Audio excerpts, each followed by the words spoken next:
started now on the early side, in part because our wonderful students may not want to, but we'll go back to class. So we'll go through that. But as we do all the time, what I'd love to do is to start with personal introductions for everyone. And let me say this, I'm particularly excited that I'll formally introduce him, but that Michael Turner, my successor, is here. And, I'm confident that's the reason most of you are here, which is really good. But Michael will have a word to say in just a minute, just after we go around, so if that would be okay. Sharon, would you please? Hi, Sharon Russell, Director of Positive Ed and Student Support. Hi, Tim Lightman, Head of the lower school, also father of Chloe, whose birthday is today. Margaret Van Steenwick, Head of the Upper School. Nina Perez, new parent, middle school engaged. Now that's easier than saying the grades. That's really yeah. Jen O'Malley, and I have Quinn in 6th grade and Caitlin in 9th grade. Thanks. Eliza Polk, I have 2 daughters, one in 3rd and one in 8th. He's right there. She got a special. We would have figured that out when we introduced her. Thanks.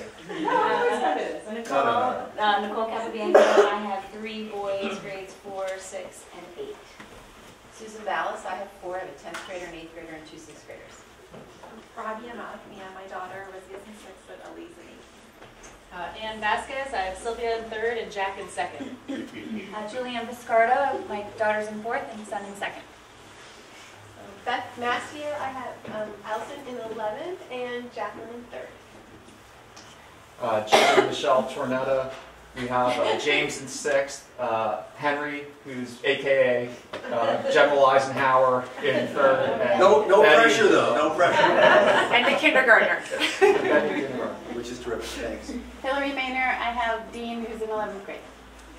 Serene Christine, I have Elle in 11th grade. Kari Richards, and I have James in 8th, and Sophia in 7th, and Scarlett in 4th. Natasha Pupa, and Alexandra in kindergarten. Stacy Gallup, I have Jason in kindergarten and Samantha in 1st grade. Good morning, I'm Lisa Brandt. My son Max is in 11th grade, and I have a graduate from 2015. Susan Oberwager, I have an 10th grader. Don't rush her. Pushing, I'm pushing. Soon to be. I'm hopeful, yes. I It's have happening. a senior, a sophomore, and a 3rd grader. Wow. Hi, Ann Byen. I have a daughter in 10th grade. Hi, Katie Culver, I have Colin in 8th, May in 6th, and Tanner in 3rd. Hi, Nikki Martin. I have Sam in 3rd and Simone in 3rd. Hi, I'm Erica Creek. I have 2 boys. Charlie's in, I think, 7th grade, and Theo's in 5th grade. I think In a couple of months, you can completely forget what grades they are. Austin Turner, I have a graduate 2012 and a 9th grade. Sue Mannix, Associate Head of School for Strategic Education. Good morning. I'm Sylvia Spector. I'm the Director of Admissions and Tuition Assistance. Hi, Valerie Watson. I have a 1st grader named Trent Watson, and I pre-apologize for a future shiplier disturbing the room this evening. There's no need to apologize for anybody in future shift. That's why I'm hidden. I'm Betsy Black in the Development Office. I have Davis, a senior, and Rory in 9th grade. Wendy Oldberg, Director of Curricular Innovation and Learning Design. Val Dillard, assistant to Soon to be Michael.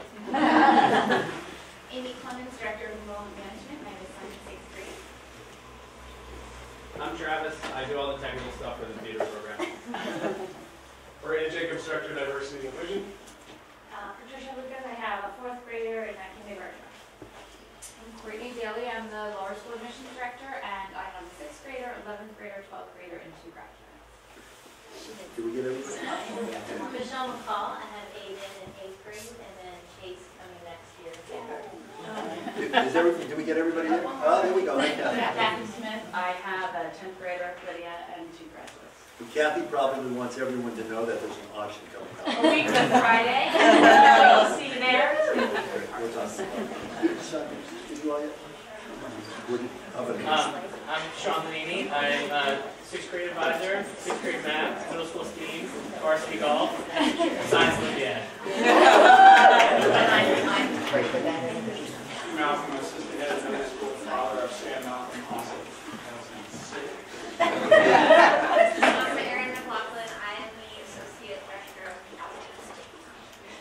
the We'll get the students in just a couple minutes, but what I'd like to do, I'm going to actually take from the agenda, just get from a timing perspective. It's my absolute pleasure to welcome Michael Turner here this morning. Michael, of course, will become head of school July 1st, and has just done a terrific job as the head down in Virginia, pre-K through 8. We're looking very much forward to having him here as he returns to the Philadelphia area as a graduate of both GA and UPenn, finishing his doctorate down at William & Mary, and not just a wonderful educator, but a really fabulous person. His wife Meredith and 3 kids will join us later. So, Michael, I know over a few words.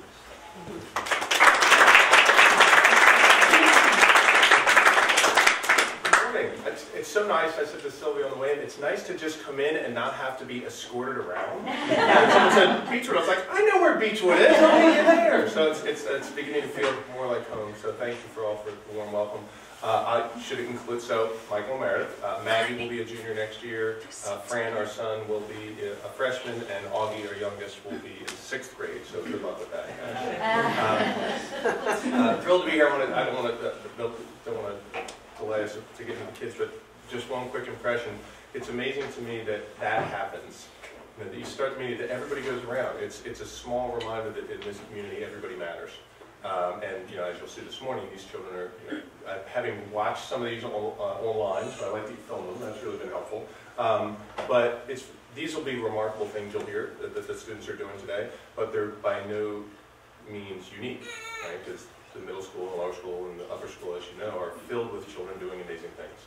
And so that's why we're all part of this community. We're on our way into this community. And so that partnership between families and students and colleagues is pretty special. That's why we're excited to be coming. So thanks for having me this morning, and I look forward to hearing what kids have to say. So wonderful. Thank you, Michael. So just so you have a sense, we'll go through it.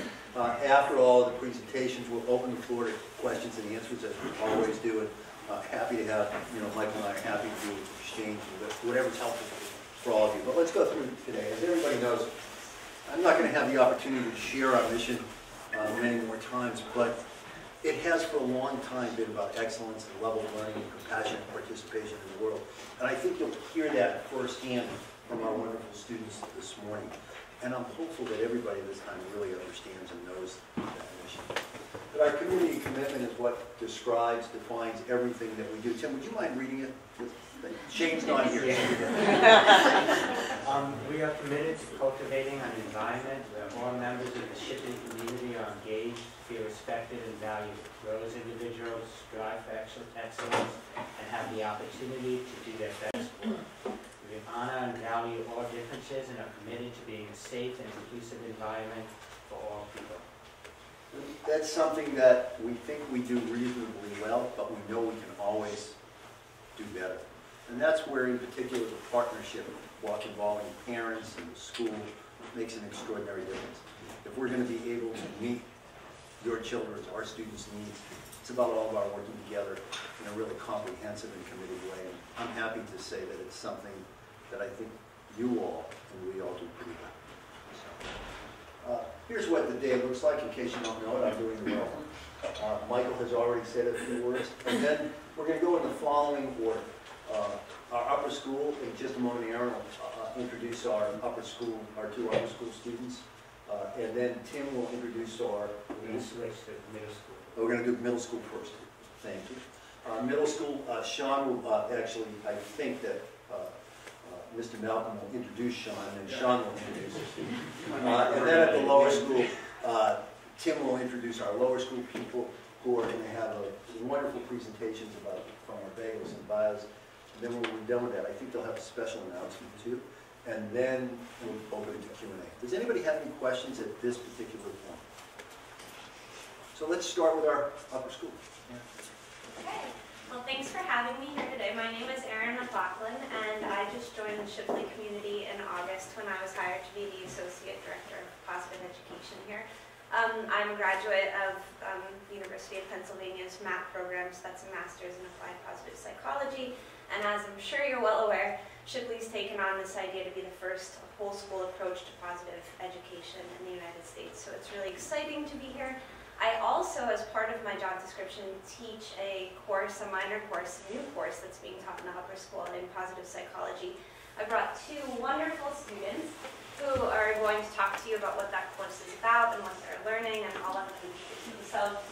Just briefly, this is Jenny Seligman. But what I want to talk about is how this fits into sort of the bigger idea of what this is about in terms of how we're integrating positive psychology into the school environment. So the idea is that we're really looking for ways to, I think, augment the mission of the school. So one of the greatest things I think about positive psychology is that it was founded by, you'll find out, but Marty Seligman and Chris Peterson. And Chris Peterson said that positive psychology, the elucidation of it, is essentially the fact that other people matter. And when we talk about a love of learning and academic excellence and compassionate participation in the world, to understand how positive psychology helps augment that mission in a really meaningful way, I think is always a good thing to talk about and remind ourselves of. So I know you don't want to hear from me. I will back off and I'm going to leave it to these two lovely ladies. You have to stand up. Oh, awesome. So, good morning. You just step up. I got blinded down. So good morning. I'm Lindsay. I'm a junior at Shipley. And with Jenny, we are in Miss McLaughlin's first. I cannot see. Oh, okay. We are in Miss McLaughlin's first year pilot positive psychology program, and this year our goal is to sort of learn and figure out how people relate to one another and how we can use positive psychology to better our relationships with faculty and other students and parents and other people in the community, so that ultimately we are creating like a stronger place for parents and children and people to live in. And so, we started off the year, we were given like a SMART goal to sort of attain, and so there's 8 students in the class, and so each person kind of chose, they sort of branched out of their comfort zone and started to choose a topic that they felt as though they sort of struggled with. And so like for mine, I chose rumination, and so from September to December, we did like sort of like a mid-year project where we had to document and sort of walk ourselves through, number 1, sort of honing in on the issue, and then 2, how can we find ways to either, not knock it out, because I'll get to that later, but it's not important to just like sort of crush something, but how to find other ways to sort of recognize the problem and then figure out ways to sort of diminish it and make it better and then turn it into something better. And then 3, we shared our results with the class, and we were able to present sort of how we did and if it worked and if it didn't work and if we failed and if we succeeded. And so, I want to tell them what your SMART goal was. Mine was to be more organized. It's going. We're all still in progress. Yes. There's no doubt. We're still working there. Exactly. So, like I said, mine was rumination, so sort of like forgetting about like things that have happened in the past, or conflicts and things like that, and then moving forward and being able to, yes, recognize them and acknowledge them, but sort of find ways to move on from that, because ultimately we cannot go back, we can only move forward. I mean, I know that's something that's quite obvious, but I think we all fall short of understanding that like we can never really go back and we only can move forward. And so I found that we all tried mindfulness, we tried cognitive behavioral therapy, CBT, which is, you can get it on your podcast app on your phone, and it's a person that walks you through exercises that kind of don't allow you to forget, but to sort of think about them in a new way. And so we also found that things like procrastination and organization and, sadness and depression, they're all all things, yes, that appear to be sort of a bad thing, but we need sort of pressure and stress and things like that to sort of succeed in a way. And so you can turn something like that appears to students as something that's very bad and hard and a struggle into something positive, because you can turn stress around into something that motivates you or something that allows you to work with others or be able to ask more questions and do your work and things like that. So, yeah, that was the first half. Do you want to talk about the second half of the year? Sure. Okay, so I'm Jenny Seligman, and I took positive psychology, first of all, because, well, I grew up surrounded by positive psychology.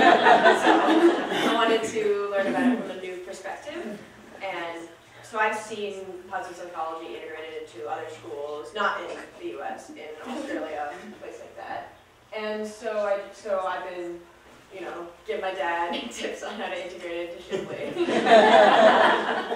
Yeah, so as Lindsay said, the first half of the semester, or the first semester, sorry, we focused on ourselves and how to reframe these negative aspects of ourselves and how to, I don't know, build them more into strengths. And we took a strengths questionnaire to figure out what our top strengths were and how to use those to help with our goals. And then this semester we are more focused on how to help the Shipley community altogether rather than just ourselves. So we're trying to use positive education and positive psychology to better relations with the students and their teachers and with students and other students. So we've all been working on, you know, using our strengths to try and better our relationships, and then hopefully we can bring it to the community at large.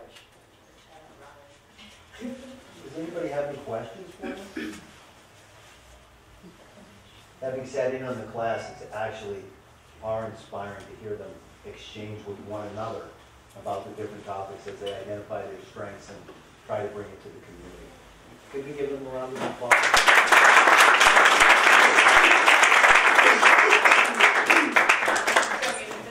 Yeah, so I'm sorry, I'm going to hand it over to you, but I just want to say they are really wonderful and they're really being pretty humble. The work that they're doing is pretty amazing because they're taking these ideas and thinking how they can actually make them applicable to their lives. So things like dealing with text exchanges with friends, right? Like things that are really relevant in the teenage life, and not just that, but how they can make it relevant with improving their relationships in the school. So it's been great. Thank you for your attention. And Mr. Malcolm, you were up. Shane was called away to Ireland on a family matter, so he asked me to come down and just briefly introduce Sean. I'm so glad I got their names in the right order. And humor is one of my top strengths. You should let us be the judge. See if I don't get what's we have really committed ourselves to the whole STEAM ecosystem at Shipley, and the person I'm introducing, Sean Lanini, is an example of that commitment. He's a Shipley graduate, but he actually had his own tech company for a number of years, and decided after deciding he didn't want to stay in the business world, he came here, and we were so happy to have him. And if you've been to the middle school, you've seen our makerspace. The old music room is an amazing place, and if you haven't been there, please go visit at some point.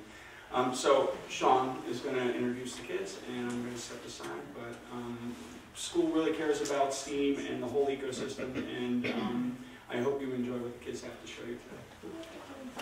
Thank you. Hi everybody. So I'm going to speak very briefly and let the kids do most of the talking about what goes on in the makerspace, but as I said, I run the STEAM program in the middle school, and I'm also our science Olympiad coach. I like to think of STEAM as like a semi-structured class. We go from teaching hard and soft skills, everything from like how to solder to the engineering design process. And then I open it up for the students to design their own projects. They propose a project and they complete it using the materials we have in the makerspace. We've got all kinds of materials, wood and whatever, and we've got 3D printers, we've got a laser engraver that's a really wonderful tool, along with all your standard stuff like saws and hammers and fun stuff like that. I'm also our Science Olympiad coach. Science Olympiad is a national competition in science and engineering. Everything from building battery-powered cars to tests on herpetology to lab events and things like that. We compete in a regional event with all the top schools in southeastern Pennsylvania. Unfortunately for us, it is the toughest region in the entire country for Science Olympiad. But we finished 11th this year, which was really good for us. And I think next year we're definitely going to make state, which is exciting. I have Graham Israeli here, an 8th grader, who's going to talk about a robot he created that draws with a pencil. George Drake is going to talk, he's 7th grader. George is going to talk about a air hockey style game he created using a laser cutter. And then Caroline Kay, Ruby Flynn, and Catherine Brooke are our Science Olympiad medalists. They're going to step up and talk about Science Olympiad a little bit. So I think, Graham, if you want to start with your robot, that would be great. Hi, my name is Graham Israeli and I'm in the 8th grade. So in STEAM class we recently had an open project where we could make anything we want using the materials in the classroom to solve a problem. My problem is that I'm not very good at drawing. And so I built this using the Vex IQ robot set, which is basically, it provides Lego-like bricks that you can put together. And basically, for this project, we worked on problem solving, and a big problem that I had was trying to get the pencil to stay against the paper and to mimic actual drawing, so the graphite would actually be pressed against the paper. And I had to, when I first put the pencil on the robot, I didn't pressurize it at all, so it would end up being this very light line. So what I did was, I put it on this gear, this attachment, and I put it in a motor, and so the motor can be controlled using a controller, and it'll press it down against the paper. So it didn't completely solve my problem, because with the Vex IQ, the controller that it provides is very, it's not user-friendly, but it can draw very good straight lines. I got to the point where I can draw basic shapes like squares and triangles, not circles yet, because I don't curves, but it's getting there. And, yeah, like I said, it didn't really solve, it didn't completely solve my problem, but it can definitely draw straight lines better than I can.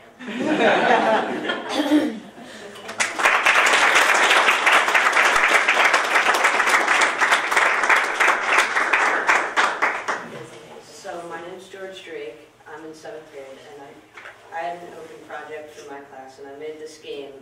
It's played basically the same as air hockey, except these little stick things go underneath the table and will control these little pucks on the board. I don't know if you can see that, but it'll move it around, and then you try and then there's a ball and a little playing surface, and you try and score a goal. And it's just a game I thought of, and I made it in a CAD, computer-aided drafting software, and then took all the pieces apart in that and had Mr. Lanini help me with laser cutting them. Great.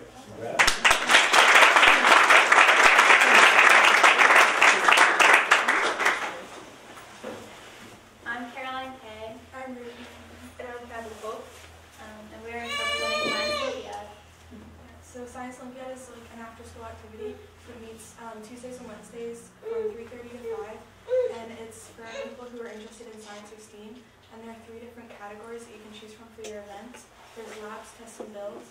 Labs are like you go in not expecting what you're going to have to do. And you just have to think on the spot and make something up. Tests you prepare in advance and you can bring a sheet in with notes on for what you're going to be tested on. And builds, you build like your structure in advance and are tested compared to other students. And this year we came 11th place out of 24 teams. And in my highest event I got 7th place with Catherine. And me and Catherine in the regional event we placed 2nd in mystery architecture. And I forgot my medal at home. I do have it somewhere in my house.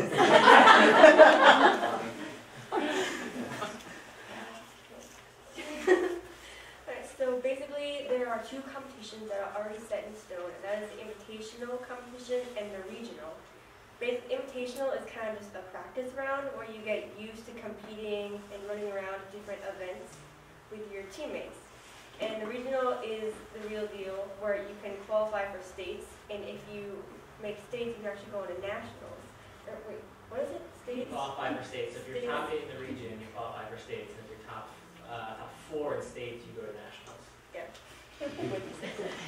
And so, like we said, there are 3 different categories. There's builds, labs, and tests. Builds are where you can prepare, I guess, a robot or kind of something maybe like grams. There are all these different kinds of events where you can make a build to prepare for it, like battery bug, boomy lever, which where you kind of make a, let's say, lever that can hold a weight, and you try to see how long it can hold it. The battery bug is a car run off a battery, and that, I know, takes a while to prepare and get it just right. And there are tests which are great if you like to just study, and if you're really passionate about it, it can be very fun. I did herpetology for 2 years, and even though it was a lot of studying, I had a lot of fun and I learned a lot. And there are I would say,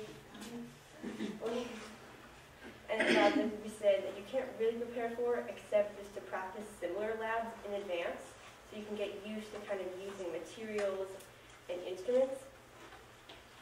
Yeah. I guess what we like about Science Olympiad, what I definitely like is kind of the community it builds. Because at the beginning of the year when I first thought of joining Science Olympiad, I'm going to be completely honest, I was not too thrilled with the idea of just studying the whole time. But when I got there, there were a lot of people that I wouldn't usually hang out with or like have fun with. And later on, like we made a lot of good friends and we had a lot of fun. And you also just get to meet new people like in different grades, and you get to like see that they're very passionate about what they're doing in Science Olympiad, and I think that's really great. And Sweet sweatshirt. oh yeah, we get really cool sweatshirts.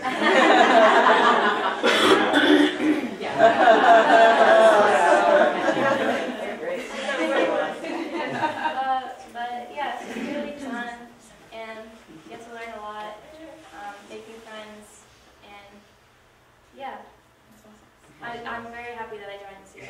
This is my first year in Science Olympiad, and I'm very pleased with it.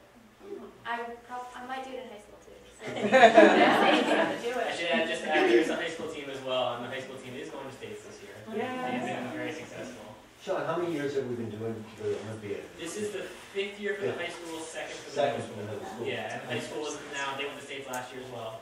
So they're 2 years in a row in states, and I'm thinking that we're going to follow the same path and on our 3rd year of the states as well. But what's interesting is the upper school got started because of middle schoolers who came out of their 8th grade year and really wanted to build a Science Olympiad team. So I hope that you will come and join us.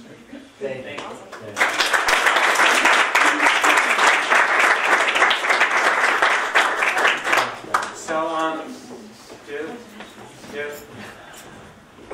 One of my top strengths is humor too, and I think it actually helps when you're administrating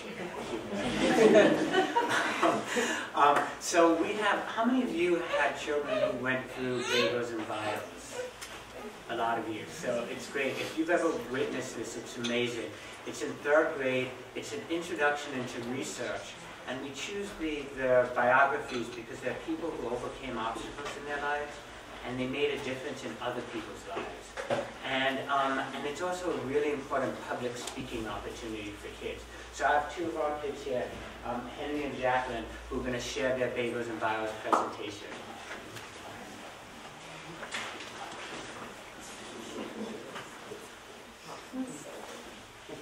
Hello, my name is Dwight D. Eisenhower. I am best known for being Supreme Commander of the Allied Forces during World War II and 34th President of the United States. I was born on October 14, 1890 in Denison, Texas. My parents were David Jacob Eisenhower and Ida Elizabeth Stover Eisenhower. I lived in a tiny house by the railroad tracks and had 6 brothers. My father cleaned train engines for a living. When I was a year and a half old, My family moved to Abilene, Kansas, so that my father could get a better job at his brother-in-law's creamery. In Abilene, my 10-month-old brother Paul died of diphtheria when I was 4 years old. Despite the tragedy, I formed many happy childhood memories in Abilene that I would cherish throughout my life. Among these were my days playing baseball and football at Abilene High School. After high school, I joined my father and uncle working at the creamery. I landed an appointment at the United States Military Academy in West Point, New York. Once again, I was a star on the football field until a series of knee injuries stopped me from playing. I graduated from West Point and was commissioned as a second lieutenant. After graduation, I was stationed in Texas, where I met and started dating 18-year-old Mamie Geneva Dad from Denver, Colorado. We married 9 months later. I was promoted to first son on my wedding day. My wife and I moved from coast to coast throughout many states. Mamie gave birth to our first son, Dal Dwight. Although I hoped to be commissioned overseas, I was instead appointed to a tank training center in Gettysburg. Throughout the war and afterward, I continued to rise through the ranks. I was promoted to major. In 1921, our firstborn son, Dal Dwight, died of scarlet fever at the age of 3. I was devastated. Mamie gave birth to a second son, John Sheldon Dowd. That year, I assumed the role of executive officer to General Fox Connor in the Panama Canal Zone. On Connor's urging, I applied to the Army's prestigious graduate school, the Command and General Staff School at Fort Leavenworth, Kansas, and was accepted.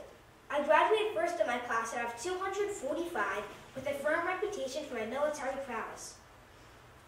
From 1927 to 1929, I toured and reported for the War Department. After finishing my tour in 1929, I was appointed Chief Military Aide under General Douglas MacArthur. From 1935 to 1939, I served under MacArthur as Assistant Military Advisor to the Philippines. I returned to the United States in early 1940. I became Chief of Staff for the 3rd Army. I was soon promoted to Brigadier General. Late that year, I was transferred to the War Plans Division in Washington, D.C. I was promoted to Major General. Just months later, I became Commander-in-Chief of the Allied Forces and led Operation Torch, the Allied invasion of North Africa. On D-Day, June 6th, I commanded the Allied forces in the Normandy invasion. In December of that year, I was promoted to 5-star rank. After Germany's surrender in 1945, I was made military general of the U.S. occupied zone. I returned home and received a hero's welcome. A few months later, I was appointed Army Chief of Staff. In 1948, I was elected president of Columbia University. I decided to leave Columbia to accept an appointment as First Supreme Allied Commander of NATO, North Atlantic Treaty Organization. While in Paris with NATO, I was encouraged by Republican emissaries to run for President of the United States. I retired from active service and returned home to announce my candidacy for the Republican Party nomination. I used the campaign slogan, "We like Ike," as Ike was my family nickname. After winning the election by a landslide, I became 34th president. In foreign policy, I made reducing Cold War tensions through military negotiation a main focus of my administration. I orchestrated an armistice that brought peace to South Korea's border. Also that year, I made my famous Atoms for Peace speech. I met with Russian, British, and French leaders at Geneva to further quell the threat of atomic war. I was re-elected for a second term as president. During my 2 terms as president, the country experienced economic prosperity and peace. Following my presidency, I retired to a farmhouse in Gettysburg, Pennsylvania. I died on March 8th, 1969. 2 character traits to describe me are hard working and perseverance. I gave everything when I worked and never gave up.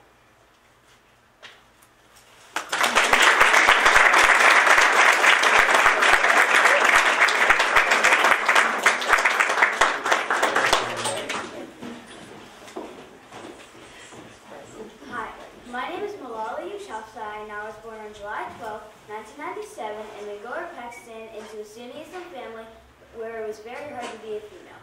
Women were not allowed to vote. At one point, women weren't allowed to leave their house unless they were with a man. We also had to cover ourselves with a burqa at all times when we were out of the house. Women were not allowed to be doctors. But women were also not allowed to go to male doctors, so there was no way for sick women to be treated. And where I lived, almost no girls went to school, but almost all boys went to school. The only reason I was able to go to school was because I was able to go to my dad's school. My dad opened a school before I was born that was open to everyone. Even people with almost no money were allowed to go without paying. I was different from most of our girls in Pakistan. When I was little, when it was time to eat, I would almost always sit with the men and talk about politics and recite poems. At school, I learned 3 languages: Pashto, English, and Urdu. And I learned to read and write. Like most women, my mom couldn't read or write, but I taught her how to do so. I did very well and had many school trophies and medals. Almost every year, I earned at least 1 medal. When I was a kid, I loved to go to the market with my mom. There, we started hearing reports about closing girls' schools. During that time, when I was about 10, the Taliban started to take over Pakistan, where I live. Not long after that, we learned that if girls' schools were not closed very soon, they would be destroyed. I was so upset by that, so I wrote and gave my first speech when I was 11. I wanted to speak out for women's rights to more people, so I started writing a blog, which was published a year later. It is called Diary of a Pakistani Schoolgirl. Since I did not want the Taliban to know it was me, because it was dangerous to speak out against them, I wrote under the name Gul Mukai. 2 years later, my family had to evacuate because of the war. We all had to go to different relatives' homes to live. After that, in early July, the Prime Minister announced peace, so I could finally return home. I was so happy. Next, for speaking up for women's rights, Town awarded me the Runner-Up Person of the Year. Soon after that, the Prime Minister of Pakistan awarded me the National Youth Peace Prize. They even renamed it the National Malala Peace Prize. What an honor! That was the good news, but the Taliban still wanted to keep going down. After I won the award, the Taliban had blown up over 100 schools. It was heart-wrenching, and they wanted to silence me. On October 12, 2012, when I was riding home from school on the bus, someone shot me. Hit my neck, head, and shoulder. I was in a coma for more than a week. I had to go to a hospital in Birmingham, England. I had many surgeries. One of those surgeries was done behind my ear. It took nearly 8 hours. When I was in the hospital, I was the only one in my family there because my dad was getting the rest of my family.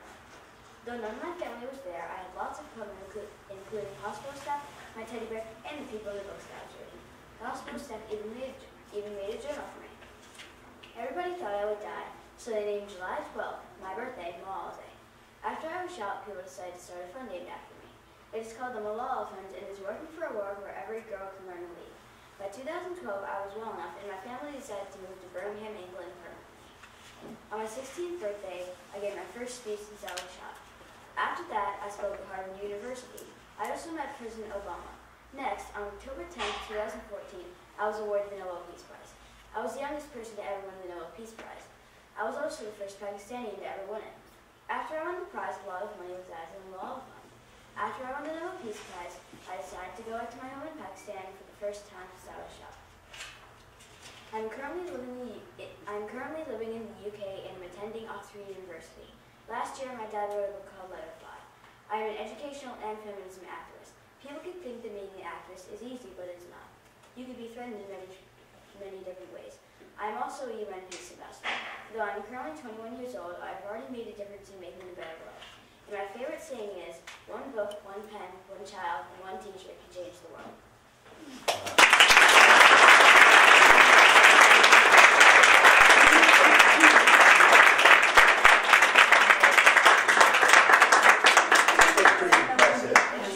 Does anybody have a question for either of them about the process or, well, I mean, they're making these people look pretty good, I think. Would you give them another round of applause?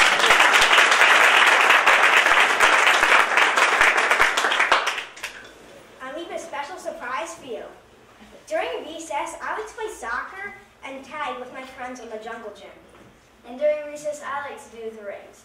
And this summer, the Shipley Lower School is going to build a new lower school playground equipment.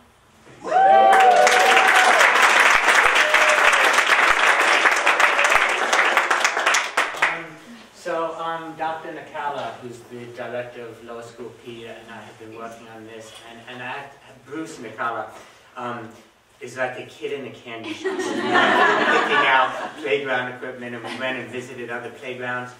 So we've been working on this for a while, and we're super excited. The kids, it's going to be amazing. There's going to be more information to come. Lower school parents have heard about this already. There will be, for the auction, for the paddle raise, It will be raising money to help donate, to help build the lower school playgrounds. I hope all of you come there and take part in the powder race. It's going to be built over the summer, so when kids come back in the fall, it will be completely done and ready to play on. I'm even thinking about having some summer play dates to invite kids to come and see it before school begins. So we're super excited about it. It's going to be amazing.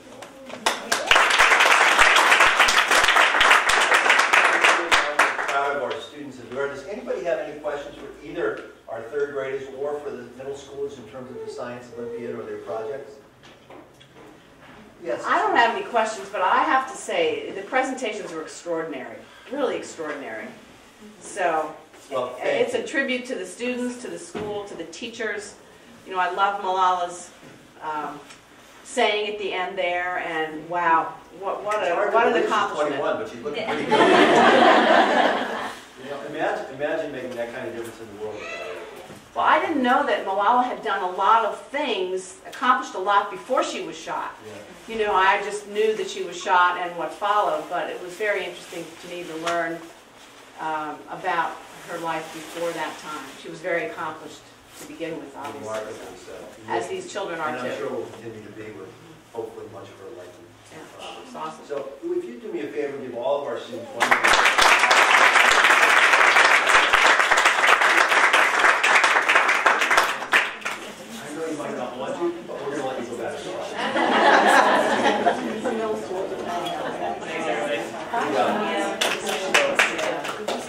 It is a remarkably busy and exciting time in so many different ways, and thought before we go through the sort of events that are coming up as we get to the end of this week and others, that we give you an opportunity to reflect observations about things that have happened this year for you, and or to ask questions of Michael, of me, whatever, in any way we can be of help. So first, any observations, suggestions? But first, how many people are coming to the auction next week?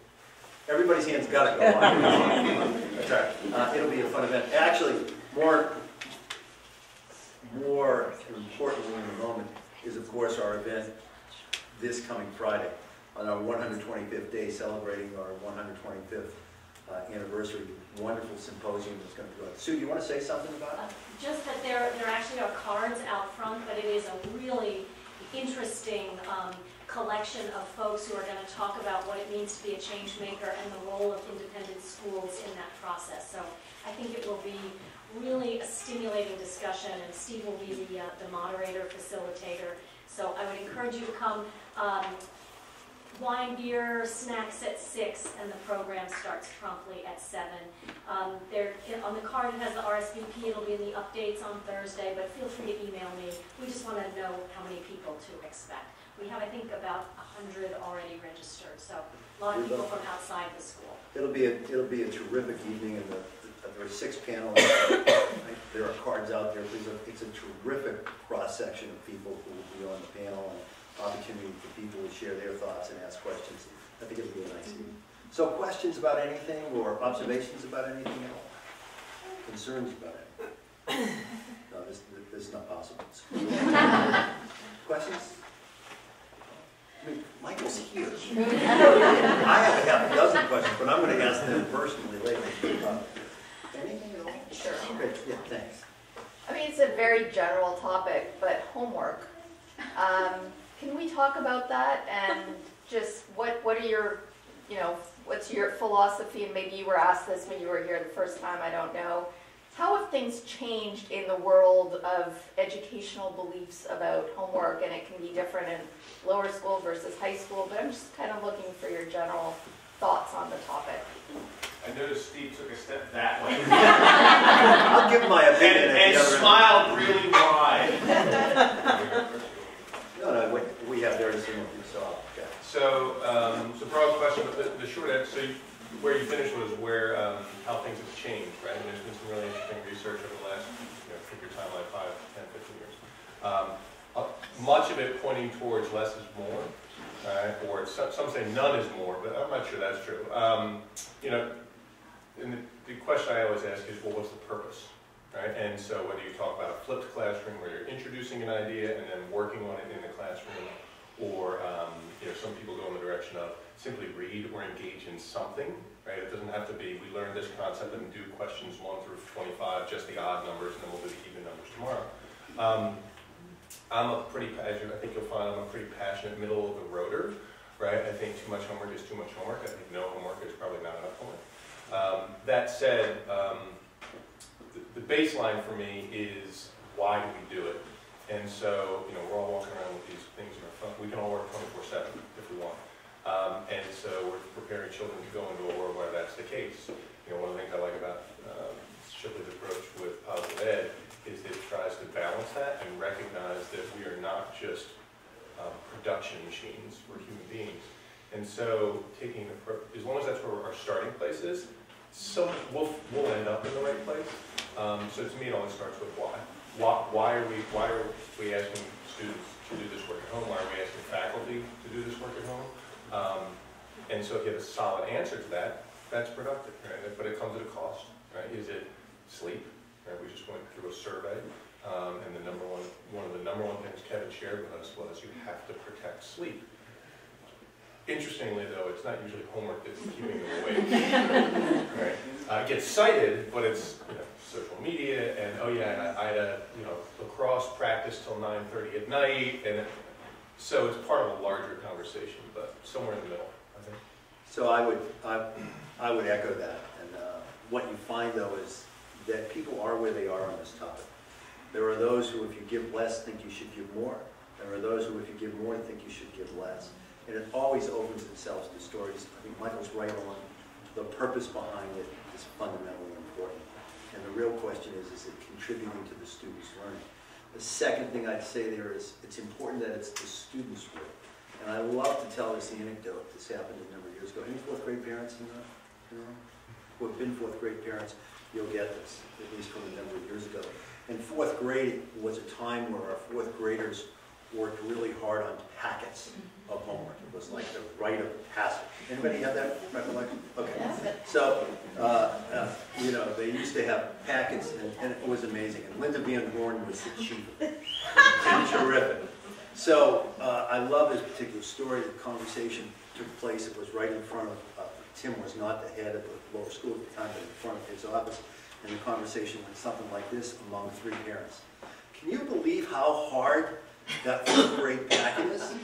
And they talked about it for about 2 or 3 minutes. And the parent who had a 5th grader and then a 4th grader, so had been through, but she said, you can't believe how much easier it is the second time. And it captured the essence of the question. And ideally, of course, we want our parents to be involved in the process, but we want our students to do the work and to be able to take things from it. And I think that what Michael had to say captures the essence from pre-K through 12 and making sure that what we do is of value matters.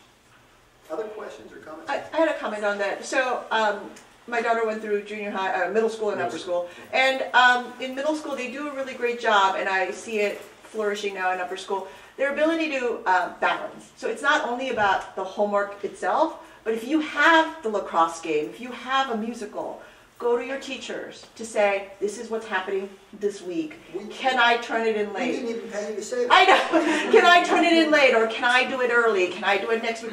The ability for the student to take responsibility and thinking ahead about that has been wonderful. It's the skill that you're going to need when you're a grown up. And so that's one of the aspects of homework and the school that I appreciate very much, that in middle school they started learning about that, they started practicing that, but in upper school she's able to do that without me interfering or me running anything. She's able to take that, and I do appreciate that very much about homework generally. Well, thank you on that. The balance of it is that when we talk about the education and the education of the whole person, that's fundamental to it. And of course, when we talk about homework, that talks about the academic end, but our students are at the same time really involved in a cross-section of things, whether it's theater, or fine arts, or athletics, or sometimes all of them and more.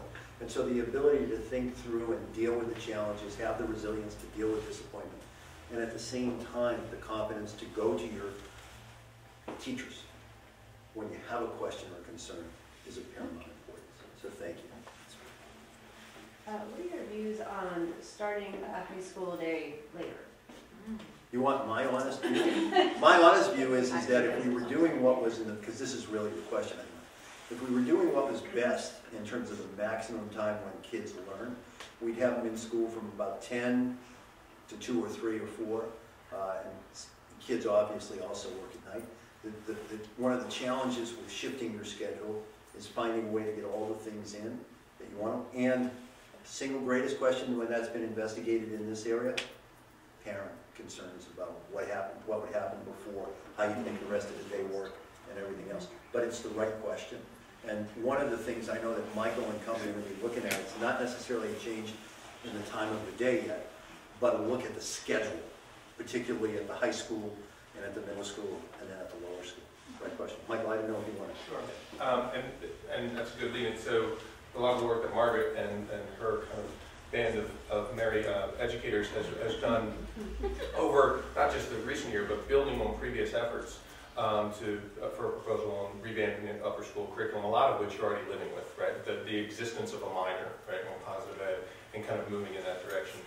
One of the essential questions, it's actually my favorite essential question that came out of that work, was exploring where, when, and with whom we learn. Right? Again, living in a world where we have instant access to most of the world's information. We can text somebody in Japan. In that world, right, into which we're preparing our children to go, thinking about time and space, not with the constraints that we grew up with, but with the absence of constraints that exist today, is really important. At the end of the day, that means one thing for a 17-year-old who can drive him or her off to school, who may or may not want home alone when I leave for work, and for a lower school.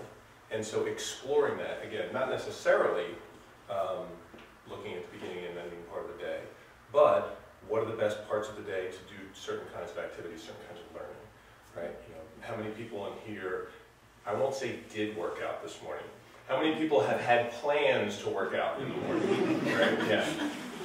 So for some of us, we want to get up, we want to oxygenate the blood, we want to get going. For other people, they say, no, I need to roll in the afternoon. And that's okay, but when you try to do that for 860 schedules simultaneously, that's the real challenge. But there are really smart people out there working on this, and some of them are here, and some of them are elsewhere, and we'll connect with people on that time. Good questions. Other questions, comments on anything? Really? Well, listen. First, let me review just some schedule, and then I'll have a few. As I mentioned, this Friday is a symposium. It'll be, I think, a really good event to be able to be at as we celebrate our 125th. The following Friday happens to be the auction, and that Saturday. Do you want to mention this Saturday for people?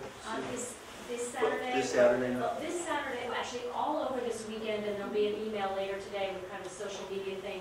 We actually are going to be featured on the Pico Crown Lights down at 23rd and Market. A happy birthday, Shipley. So anybody who's going to be in town over the weekend, we'll have a contest for kind of the best location, the best shot of the lights. And then we're having a colleague reception right across from the lights on Saturday night, just as a thank you for what everybody's done. Margaret? And we have Fawn, which Yes, is our that's right, Mini Fawn. student-organized event. We have the junior class has really just gotten together and created this amazing event, raising money for cancer, and it is from 4 till 9 o'clock. It's for all grade levels. They've been in the upper school. So please look, we will have reminders in the updates this week, and we really are looking for support and attendance. And it should be well. And again, one of the nicest things about it is it came from the students, which is, I think, speaks. And all classes have participated, and there have been fundraisers, and it's also, they're using it as a way to sort of spirit and community build. So we're very excited. I know that on April 22nd, we have an alumni event in Philadelphia that Michael and I will both be at, which will be fun to get together. And then the first week in May, of course, is our alumni weekend. Does somebody from the office want to say something about alumni weekend? Sure. So Alumni Weekend traditionally has been for our graduates of the school, and all alumni are invited back every year. Our sort of 5th, 10th, 15th, the 5-year reunions. There's a special effort. This year, because it's our 125th, we are encouraging everyone to come. It's really a community celebration on the Saturday of Alumni Weekend. So you'll be hearing more about that, but if you are around, kids, parents, there'll be a big barbecue midday on that Saturday, and all sorts of activities and sort of workshops and things happening in the course of the day. And of course, our first lower school musical, directed by Danny Capper, with a lot of our, Timmy, do you want to say anything about it? Yeah, we're really excited about this. Peter Pan, they're doing 3 performances, one for the lower school on Friday, then one in the evening, Friday night, and one Saturday. It's the last weekend in April. We have 40 lower school students, 3rd through 5th grade. They're super excited. They've been practicing, rehearsing since back in December they first got together. So more information will be coming out about it. We hope to get a lot of people coming and supporting them, and it'll be a lot of fun. And that'll lead us to our May musical in the middle school, which I think is Mary Poppins. Do I have that right? Right? And is that like the weekend of maybe like May 18th? Somewhere in that role. And then of course we'll head towards closing exercises and all the different things, some school celebrations. You would be remiss not to also remind folks that on Sunday, June 9th, we'll be having a farewell, F-A-I-R-well, for Steve. That will be an afternoon full of activities. I didn't want to call it. And I may be fired as soon as I'm done speaking, but this will be a great time. Very reflecting Steve's approach, very student and community oriented. Actually, what I liked about it, I heard there's a lot of good candy, so I'm candy, all of Steve's favorite foods, candy, ice cream. If you're looking for anything nutritional, do not come. Beer. I have what will probably be an unpopular question. Why are we getting out of school for the summer almost a week after the other private schools around here? You know, it's like a really interesting thing to be able to finish my career. It's a week. Well, the first thing is what's really interesting is that when you go less, people want to know why you go less. And when you go a little longer, people want to know why you go a little longer.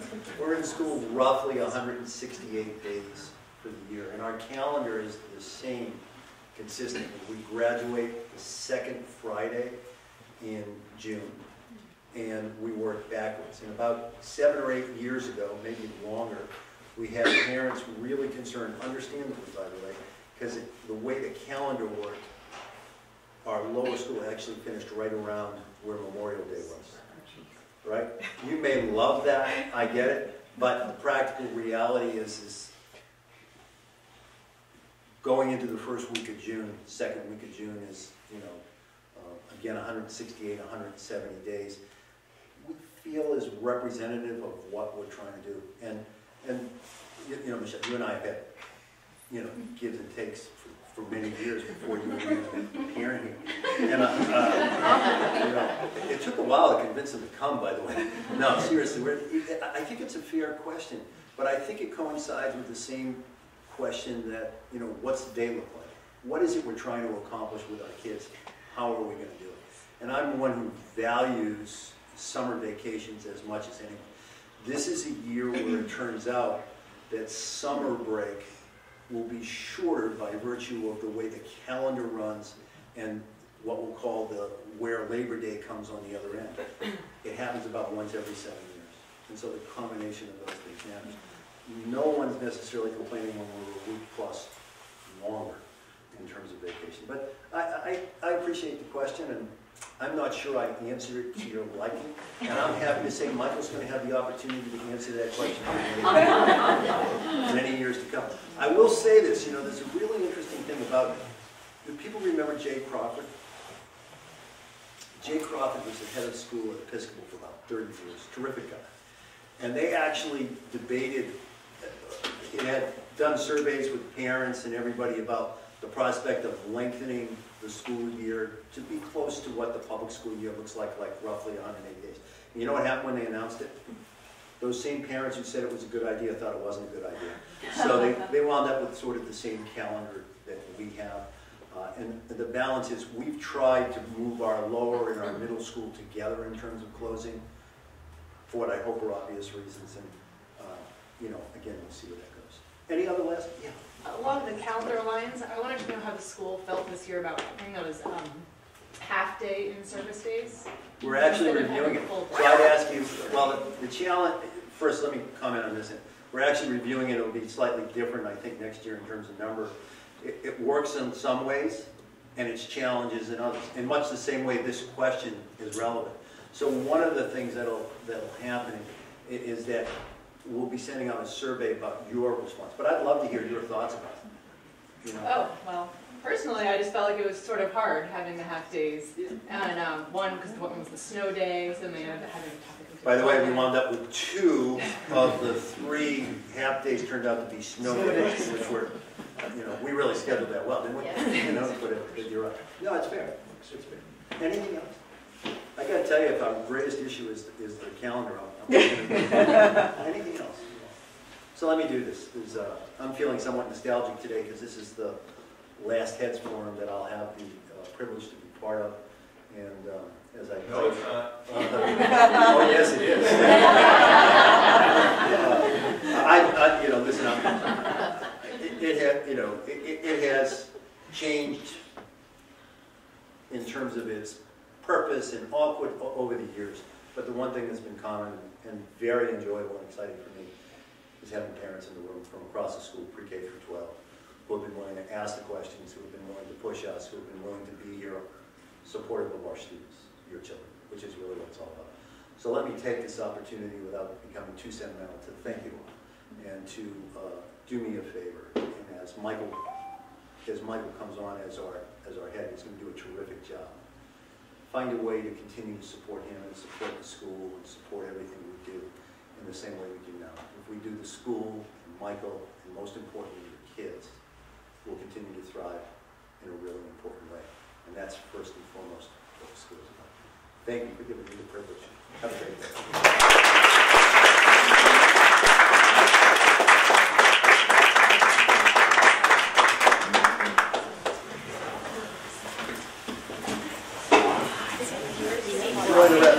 Yeah.